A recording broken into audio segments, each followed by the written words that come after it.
नमस्कार, मैं action today 24/7 से अभिषेक नोटियाल। उत्तराखंड के तराई पश्चिमी वन प्रभाग रामनगर के बेलपड़ाव क्षेत्र में बहुत बड़ी लापरवाही सामने आई है। ज्वाला वन के एक फॉरेस्ट गार्ड द्वारा गिल्टे से लदी बाइक छोड़ने के नाम से आरोपी से 20,000 रुपये हड़प लिए और आरोपी को 10 माह बीत जाने के बाद भी मोटरसाइकिल नहीं मिली। वो ठोकरें खाने को मजबूर है। अंत में हारकर उसने वन प्रभागीय वन अधिकारी रामनगर के यहाँ शिकायत दर्ज कराई है। वहीं पीड़ित द्वारा ऑडियो भी मीडिया को दी है, जिसमें फॉरेस्ट गार्ड की पैसे लेने की बात कबूलने की ऑडियो भी मीडिया के पास मौजूद है। छोटा सा गिल्टा लेके जा रहा था चिरवाने के लिए, चारपाई की पट्टियों के लिए। तो वन विभाग की टीम ने मुझे गुजरोला में पकड़ लिया। वहाँ से मुझे पकड़ के चूना खां ले गए। मेरे साथ वहाँ बहुत मारपीट करी और पीछे जैसे मेरे घर वालों को पता चला, वहाँ गए छुड़वाने के लिए गए तो वहाँ 20,000 में बात निपटी। 20,000 में। किससे निपटी बात? ये सुरेश से। सुरेश कौन है? सुरेश यहाँ ज्वाला वन में फॉरेस्ट गार्ड है। अच्छा। इससे बात निपटी और 20,000 में निपटी। इन्होंने कहा थी आदमी की भी और गाड़ी की भी। इन्होंने कहा चौथे दिन गाड़ी ले जाना अपनी जो पकड़ी थी। तो हमारे पास 10,000 रुपये थी ये। तो हमने कहा 10,000 सुबह दे देंगे और भी आदमी छोड़ दो। इन्होंने कहा ना अपनी नई गाड़ी रख के जाओ यहाँ पर, सुबह 10,000 और दे जाना और सुबह अपनी गाड़ी ले जाना। और फिर हमने ज्वाला वन में 10,000 सुरेश को दिए और इसलिए अपनी नई गाड़ी ले आए। तो इसने कहा चौथे दिन गाड़ी ले जाना और उसके बाद हमने कहा कि हमारी गाड़ी दे, बहुत दिन हो गए। इसने कहा अभी 15,000 रुपये और दो तब गाड़ी छूटेगी। तो हमने कहा 20,000 में बात हो गई थी। कहने लगा ना गाड़ी नहीं मिलेगी, 15,000 रुपये और दो। तो इसलिए मैं आज तक चूतिया बना के रखा। 1 साल होने को जा रहा है। आप गाड़ी के मांग रहे हैं तो आप क्या कह रहा 15,000 और दो? हाँ, कह रहा 15,000 रुपये और दो। वो तो 20,000 आदमी के दिए थे, 15,000। तो उसके कोई आपको कोई जुर्म या कोई रसीद या कुछ? हाँ, हमें कुछ नहीं मिला, हमें कुछ नहीं। 1 साल होने को जा रहा है। इसका मतलब सारे पैसे जो है इसने खा लिए? सारे पैसे खा लिए इसने। इसके हाथ में 20,000। सुरेश ने? हाँ, सुरेश ने। इसके हाथ में हमने 20,000 रुपये दिए थे। मामला 17 नवंबर 2019 का है। गुरचरण सिंह पुत्र पूरण सिंह गोबरा बाजपुर निवासी नामक व्यक्ति अपनी बाइक पर कोसी नदी से लकड़ी का गिल्टा लेकर जा रहा था। तब उसे वन विभाग के कर्मचारियों ने पकड़ लिया और उसे लेकर बेलपड़ाव वन क्षेत्राधिकारी के यहाँ ले गए।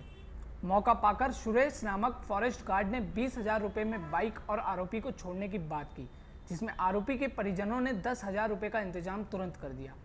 उसके बाद सुरेश ने उन लोगों को दूसरी बाइक इस शर्त पर वहीं जमा कर ली कि सुबह 10,000 रुपये और ले आना और दोनों बाइक वापस ले जाना।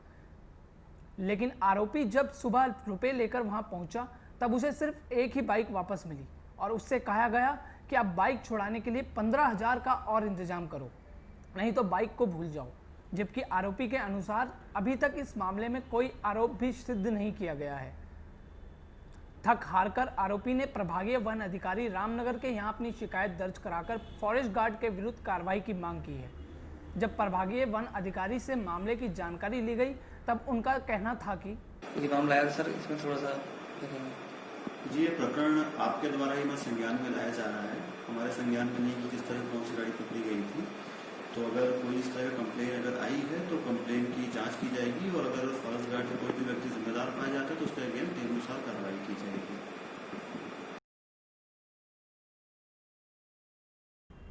प्रदेश की मत्स्य विकास राज्य मंत्री स्वतंत्र प्रभाव रेखा आर्या ने विधानसभा में राज्य मत्स्य पालक विकास अभिकरण की प्रबंध समिति की समीक्षा बैठक ली। बैठक में मत्स्य पालकों से जुड़े महत्वपूर्ण बिंदुओं पर चर्चा के साथ जरूरी निर्णय लिए गए। मत्स्य विकास मंत्री ने अधिकारियों को निर्देश दिए कि मत्स्य पालकों के आय वृद्धि पर विशेष ध्यान दिया जाए और मत्स्य पालकों के लिए बीमा का प्रावधान किया जाए। बैठक में कहा गया कि हम उस समय के लिए जिस समय हम जैसे बकरियों का इंश्योरेंस करते हैं कि कभी बाघ की तरफ से हमला हुआ तो बकरी क्षति हो गई तो आखिरकार बकरी पालक को क्या लाभ मिलेगा, उसमें 40 और 60 का है तो उसका अंशदान हम 40% और 60% हम वहन करते हैं। इंश्योरेंस में उसको उसका लाभ मिलता है। SC ST के लिए भी व्यवस्था दी गई है। मछलियों के लिए भी हम सोचते हैं कि क्यों नहीं ये प्रयास किया जाए। तो अभी तो केवल प्राथमिक स्तर पर है, ये विचार आया है। है प्रस्ताव सैद्धांतिक रूप से सहमति बनी है। अब इसका परीक्षण हमने, चूंकि प्रस्ताव केवल ट्राउट के लेके आया था, तो उस पर स्वयं मैंने ही आपत्ति दर्ज करी कि ट्राउट ही क्यों, सभी मछलियों पर जो है इंश्योरेंस क्लेम होना चाहिए। तो ये विषय निर्देश दिए गए हैं कि इन पर आप गहनता के साथ में परीक्षण करें, उसके इंफ्रास्ट्रक्चर हो या उसके लाइफ स्टॉक के संदर्भ में हो, दोनों किसी संदर्भ में भी इंश्योरेंस कंपनी तैयार होती हो उसके साथ हम अनुबंध करें, और अंशदान किसका कितना कितना होगा वो उसके ऊपर डिपेंड करेगा कि उसके पास कितना स्टॉक है या उसके पास क्या व्यवस्था है। वो सारी चीज़ें जो है वो सारी वो परीक्षण में ही या समीक्षा में ही सामने आएगी, तब हम लोग तय करेंगे कि मत्स्य पालक का कितना अंशदान होगा, अभिकरण कितना वहन करेगा, अथवा इंश्योरेंस कंपनी कितनी चीज़ों पे उसको लेकर तैयार होती है। तो वो एक सैद्धांतिक सहमति बनी। मैं समझती हूँ आगे जल्दी उसकी रूपरेखा आपके समक्ष आएगी। मत्स्य पालन को बढ़ावा देने के लिए ट्राउट प्रजाति को डेनमार्क से मंगाया जाएगा। मछली के मंडी का भी शुभारंभ सभी जनपद में किया जाएगा।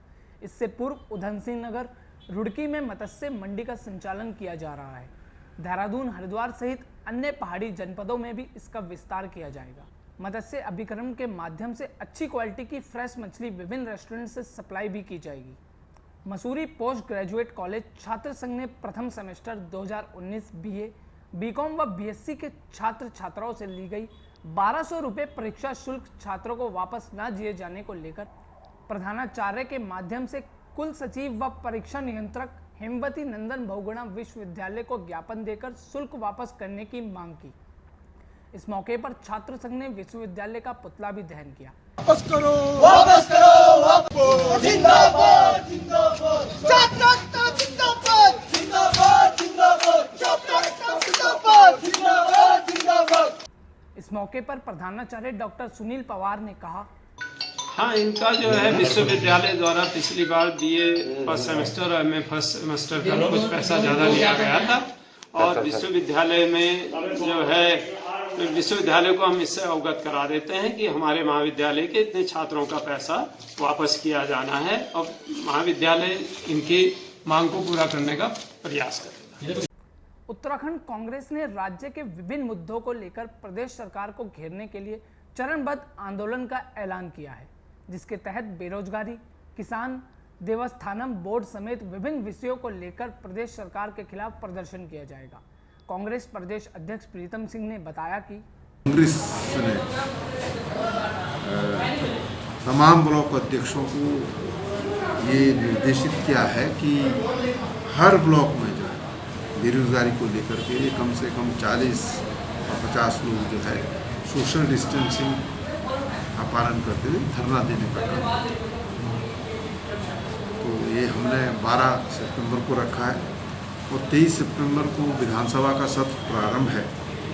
विधानसभा के बाहर बहुत सारे विषय हैं, जिसमें एक बेरोजगारी का विषय भी है, किसानों का विषय भी है, कोरोना की महामारी में सरकार पूरी तरीके से विफल साबित हुई, ये विषय भी है। साथ ही साथ में केदारनाथ के अंदर जो है तीर्थ पुरोहित अर्ध नग्न बदन के साथ जो है धरना प्रदर्शन करना विषय भी है, अर्थव्यवस्था भी है, प्रदेश का विकास पे, इन विषयों को लेकर जो है हम धरना देंगे। नगर निगम के नए वार्डों में इस महीने 65,000 एलईडी लगाने का काम शुरू हो जाएगा। नगर निगम और EESL कंपनी के बीच MOU साइन हो चुका है। कंपनी को 6 महीने के भीतर नए वार्डों में एलईडी लगाने के लिए कहा गया। नगर आयुक्त विनय शंकर पांडे ने बताया कि स्ट्रीट लाइट के लिए MOU साइन हुआ है, कितनी लाइटें लगेगी और कब तक लगेगी? देखिए, अभी सैटरडे को ESL जो कंपनी है उसके साथ नगर निगम का एक करार साइन हुआ है, और इसमें ये व्यवस्था है कि 65,000 लाइटें हम लोगों की जो आउटर वार्ड्स हैं उसमें लगाई जाएंगी। और इस कंपनी ने पहले भी शहर में कार्य किया है, तकरीबन 48,000 स्ट्रीट लाइट्स लगाई हैं, और ये कार्य जो करार के मुताबिक मई तक कंप्लीट हो जाएगा, और फिर अगले 7 वर्षों तक उसकी मेंटेनेंस का कार्य भी इसी कंपनी द्वारा किया जाएगा। तो ये जो नए क्षेत्र नगर निगम में जुड़े थे, काफ़ी समय से उनकी डिमांड भी थी, और ये जायज़ डिमांड थी कि उनको म्यूनिसिपल कॉरपोरेशन एरिया में जुड़ने का जो सिविल एमिनिटीज़ और बेसिक सुविधाएं होती हैं उसका लाभ मिलना चाहिए। उस दिशा में एक कदम है। इसके अलावा आपकी जानकारी के लिए और बता दूं कि हमारे जो 31 नए वार्ड थे उसमें तकरीबन एक वार्ड में नथुआ वाला जो वार्ड नंबर 100 है वहां पर डोर टू डोर कलेक्शन और जीरो वेस्ट का डिस्पोजल हो रहा। 4 वार्ड वेस्ट वैरियर को दिए गए थे और साथ ही अभी 4 वार्ड और लिया है हमारे HDFC बैंक और UNDP ने। अब कुल मिला के 21 वार्ड ऐसे बचे हैं जहां पर हमें डोर टू डोर कलेक्शन के कार्य के लिए सोचना है और उसके लिए हम शीघ्र ही एक टेंडर भी करने जा रहे हैं। हमारा प्रयास ये है कि अगले 2-3 महीनों के अंदर हमारे 100 के 100 वार्डों में डोर टू डोर कलेक्शन, कूड़े का उठान और उसका निस्तारण हो ताकि लोगों को इसका लाभ मिल सके। और देश और दुनिया की बड़ी खबरों के लिए देखते रहिए एक्शन टुडे 24/7 और हमारे चैनल को लाइक और सब्सक्राइब करना ना भूलें।